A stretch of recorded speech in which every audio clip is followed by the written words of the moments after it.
Why your concerns about AI are valid and why understanding them matters. Acknowledging your concerns. Validating emotional responses. Research consistently shows that while artificial intelligence offers promising advancements in healthcare, patient acceptance and trust remain critical factors. For instance, a 2022 study published in JAMA Network Open found that many patients expressed skepticism toward AI making medical decisions, particularly for sensitive or complex conditions. Patients often voiced concerns about AI's perceived inability to understand their individual needs or provide the empathetic connection they value in human clinicians. Kim et al., 2022. That reaction wasn't irrational or technophobic. It was profoundly human. When we encounter something that feels like it's replacing judgment, intuition, or care with algorithms, our bodies respond before our minds can analyze. The tightness in your chest when you read about AI taking over medical decisions, the knot in your stomach when your grandchild talks about ChatGPT writing their essays. These aren't signs of weakness or ignorance. They're evolutionary responses to perceived threats, the same mechanisms that kept our ancestors alive when facing genuine danger. Fear of the unfamiliar is hardwired into human survival, and AI triggers those circuits because it operates in ways our experience hasn't prepared us to understand. Most discussions about AI anxiety treat these emotional responses as obstacles to overcome, problems to be solved through education alone. But that approach misses something crucial. Your unease about artificial intelligence isn't just a knowledge gap. It's your mind doing exactly what it should do when confronted with rapid change that affects your autonomy, your livelihood, your sense of control over daily life. When financial institutions use AI to approve loans, when healthcare systems deploy it to triage patients, when employers implement it to screen job applications, these aren't abstract concerns. They're questions about who holds power over decisions that shape your world. These concerns aren't easily dismissed as mere ignorance. They highlight the profound need for transparency and respectful engagement. Building trust requires clearly explaining AI's capabilities and limitations, clarifying which decisions remain under human judgment, and validating your instincts to question. Personal stories of technological anxiety. Technological anxiety isn't weakness. It's a rational response to systems that seem to speak a language we never learned, making decisions we can't see or trace. For many older adults encountering AI-powered devices for the first time, this unease feels deeply personal. Margaret, a retired teacher from Ohio, told me she unplugged her new voice assistant after just 3 days. I felt like someone was always listening, she said. I'd be talking with my daughter about needing new gardening gloves, and the next day, ads for gloves would appear on my tablet. It felt invasive. Her experience isn't unique. A 2020 study by researchers at the University of Geneva on older adults' perceptions of smart home technology found that participants often voiced privacy concerns, with some describing a feeling of being spied on or experiencing unease with the unknown nature of the data collected by such devices. These stories matter because they reveal a pattern. The anxiety isn't about the technology itself, but about the loss of control and transparency. When we don't understand how something works, our minds fill the gaps with worst-case scenarios. That's not paranoia. That's human nature protecting itself. You're not alone in feeling this way. Thousands of people share these exact concerns, and acknowledging them openly is the first step toward understanding AI on your own terms. Understanding the context of AI anxiety. Anxiety about new technology has tracked nearly every major innovation in modern history. When trains first crossed England in the 1830s, physicians expressed concerns that traveling faster than 20 miles per hour could lead to brain fever or mental derangement among passengers. Newspapers published earnest medical opinions, fueling public belief in these dangers. This pattern repeats with consistency. Electricity was feared for its potential to electrocute or cause unseen physiological harm. Telephones, some argued, would destroy face-to-face conversation. Television was accused of rotting children's minds and fracturing families. The internet was labeled a breeding ground for misinformation and social isolation. Each technology sparked genuine concern rooted in unfamiliarity and amplified by media narratives that emphasized risk over possibility. Your worries about AI fit this historical pattern. They're not irrational or uninformed. They're a natural response to rapid change in systems you don't yet fully understand. What makes AI anxiety particularly intense is the convergence of several factors: the technology's rapid evolution, its increasing presence in daily life, and media coverage that often highlights dramatic scenarios over mundane realities. Science fiction has primed us to imagine worst case outcomes, while clickbait headlines reinforce those fears without context or nuance. Understanding this pattern doesn't dismiss your concerns, it gives them perspective. The fears people had about trains, electricity, and the internet weren't entirely baseless.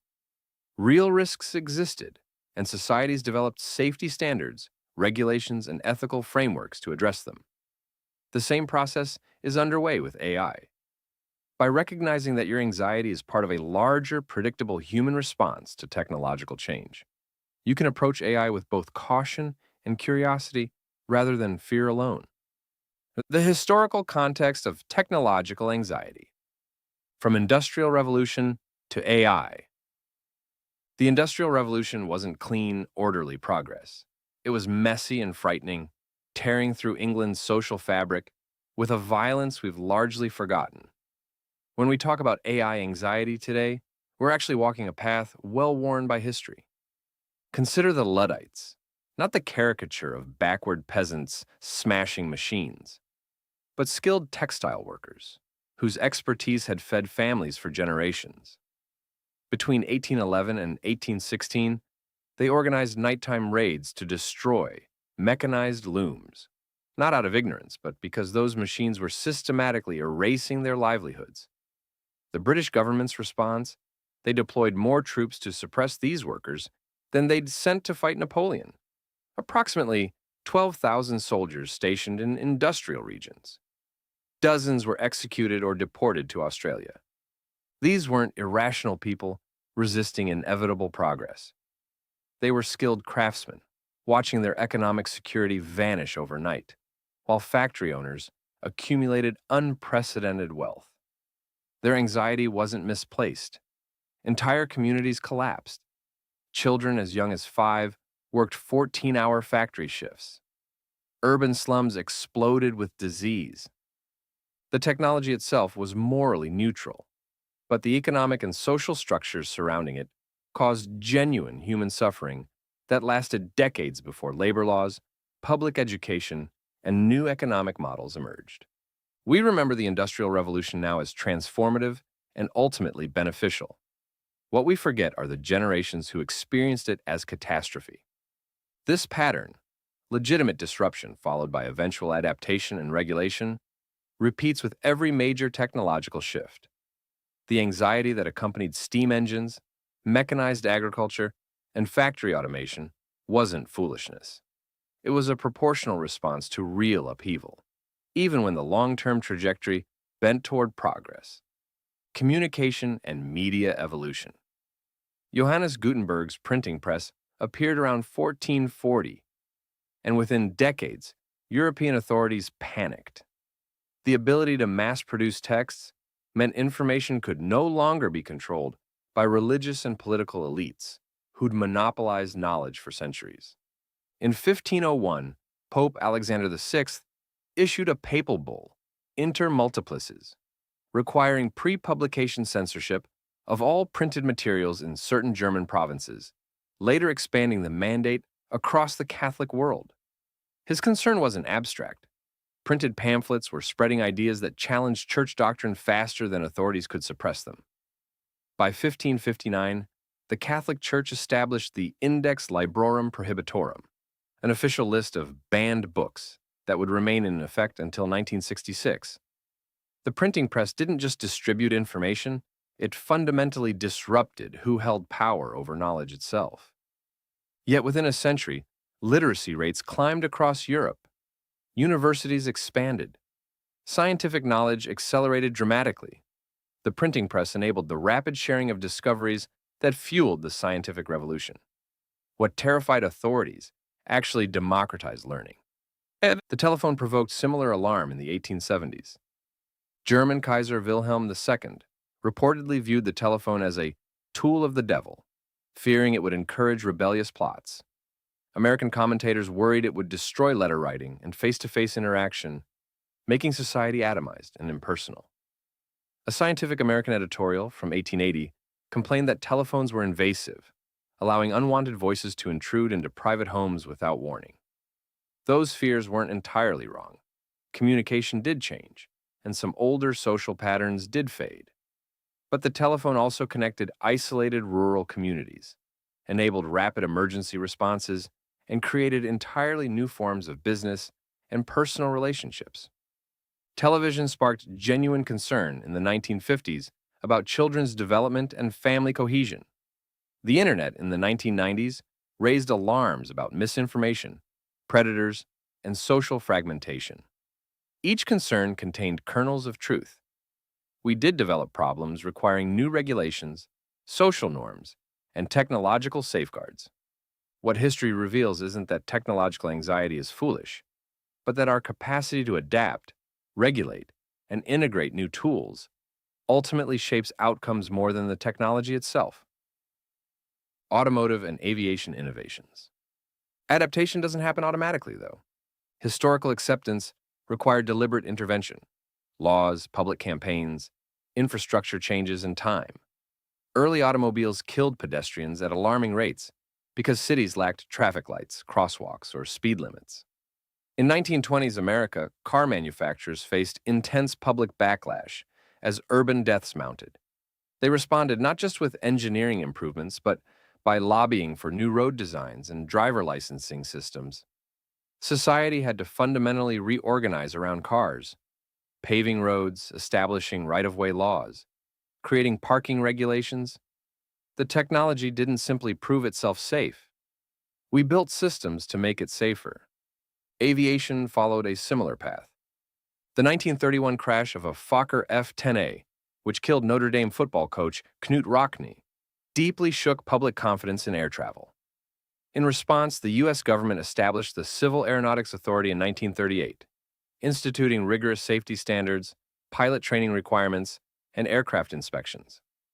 Commercial aviation only became widely accepted after visible, systematic accountability measures proved reliability over decades, Leary, 2004. But adaptation failed when oversight lagged. Asbestos was hailed as a miracle material for decades, despite mounting evidence of harm, because regulation moved too slowly. Leaded gasoline poisoned generations before being effectively banned for on-road use in the United States by 1996. Social media platforms grew explosively without adequate safeguards against misinformation and manipulation, creating problems we're still struggling to address. The lesson isn't that technology inevitably works out fine. Successful adaptation demands active participation, asking hard questions, demanding transparency, insisting on ethical guardrails before problems become entrenched. Lessons from past adaptations. You can apply these historical lessons directly to how you engage with AI today. Start by identifying one area where AI already touches your life. Perhaps your smartphone's predictive text, a streaming service's recommendations, or a virtual assistant. Instead of avoiding it or accepting it blindly, spend 15 minutes learning how it actually works. Most companies now provide simplified explanations of their algorithms. Netflix, for example, publishes accessible articles about how its recommendation system analyzes viewing patterns. You don't need to understand the code. You need to understand the basic principle. When you grasp that recommendations come from pattern matching against millions of users, rather than some mysterious intelligence, the technology becomes less opaque. Next, practice asking the right questions whenever you encounter new AI applications. Who built this? What data does it use? Can I opt out? What happens if it makes a mistake? These aren't technical questions, they're accountability questions. The same ones people asked about elevators, x-rays, and credit cards. When someone shares an alarming AI headline, pause before reacting emotionally. Apply the historical lens. Has this fear pattern appeared before? Often it has. claims that AI will eliminate all jobs echo identical predictions made about computers in the 1960s, tractors in the 1920s, and mechanized looms in the 1810s. Jobs transformed rather than vanished. That doesn't mean job displacement isn't real or painful. It absolutely is. But context prevents panic from overwhelming judgment. Demand the same safeguards that made previous technologies trustworthy. Support calls for AI transparency requirements, algorithmic auditing, and clear human override options in critical systems. Write to your representatives. Participate in public comment periods when regulatory agencies solicit feedback. Your voice matters precisely because you represent the people AI is meant to serve. Finally, recognize that uncertainty doesn't equal danger. Every generation faced technologies whose full implications remained unknown. They moved forward anyway, not recklessly, but thoughtfully, with adjustments along the way. You're capable of the same measured approach. Understanding AI doesn't require becoming an engineer. It requires applying the same critical thinking humans have always used when confronting change. The path to clarity and understanding. Embracing technological anxiety. Start with something tangible. Right now, before you finish reading this, pick one specific AI technology you encounter regularly. Your phone's voice assistant, Netflix recommendations, spam filters, or autocorrect. Write down how it actually functions in your daily routine, not what you've heard about AI in general. This exercise matters because most anxiety lives in abstraction. When you ground your concerns in specific, observable tools, the fog lifts. You're not wrestling with artificial intelligence taking over. You're examining whether Siri understands your grocery list or how YouTube suggests videos based on your watch history. The shift from cosmic dread to concrete observation changes everything. Next, apply what historians call the disruption timeline. Take any technology that worried previous generations: automobiles, credit cards, automated teller machines. Research one deeply. What were the specific fears? How long did adaptation take? What safeguards emerged, and what actually happened? Spend an hour on this. Historical newspaper archives from the early 1900s contain genuine panic about cars, destroying family life, and creating public safety hazards. Similarly, reports from the 1970s show initial public apprehension that ATMs would lead to security breaches or eliminate human contact entirely. You'll find the rhetoric disturbingly familiar and the outcomes illuminating. Create a two-column fear audit.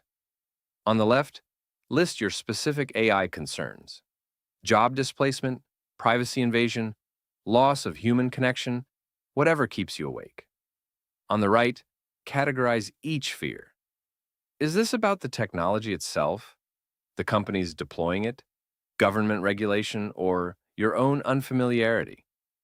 This distinction reveals where your actual leverage exists.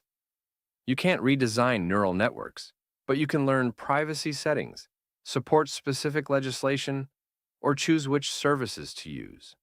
Most people never separate these layers, so their anxiety remains paralyzing rather than productive. Try the grandmother test with any alarming AI headline. Imagine explaining the claim to someone born in 1940 who successfully adapted to calculators, microwaves, personal computers, and smartphones. What would she ask? How would you simplify the jargon? This mental exercise forces clarity and often reveals that beneath the technical language, you're discussing fundamentally human questions about fairness, control, and change. Questions every generation has navigated.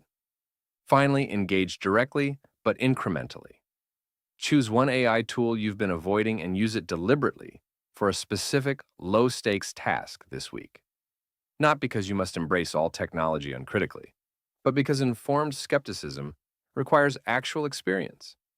Read its privacy policy, the real one, not headlines about it. Notice what it does well and what it misses. Document one concrete benefit and one legitimate limitation. Understanding doesn't require you to become an evangelist or a programmer. It requires you to move from passive reception of other people's narratives to active investigation of your own experience. That shift, from spectator to participant, is how every previous generation transformed anxiety into adaptation. Steps toward informed understanding. Building confidence with AI doesn't happen overnight, and it shouldn't. You've spent this chapter examining why your concerns are legitimate, how historical patterns illuminate our current moment, and what specific steps move you from passive worry to active understanding.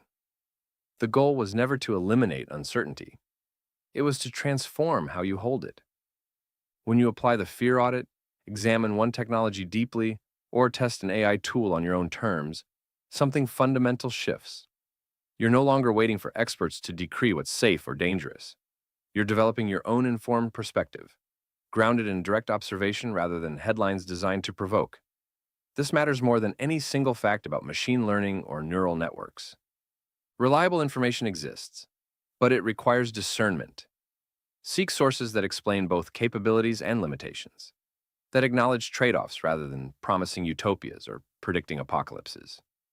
University research labs, nonprofit technology policy organizations, and journalists who specialize in technology rather than sensationalism. These provide context that social media snippets cannot.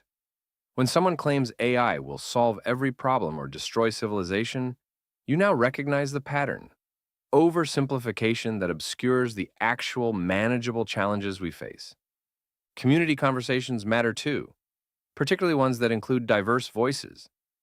Your neighbor's experience with AI-powered medical diagnostics differs from your grandson's encounter with chatbots, and both perspectives illuminate different aspects of how these tools actually function in the world. Continuous learning doesn't mean constant study. It means maintaining curiosity instead of closing down in fear or blind acceptance. What you've gained here is a framework. The printing press, telephone, automobile, and internet all required societies to develop new norms, regulations, and skills. AI is no different.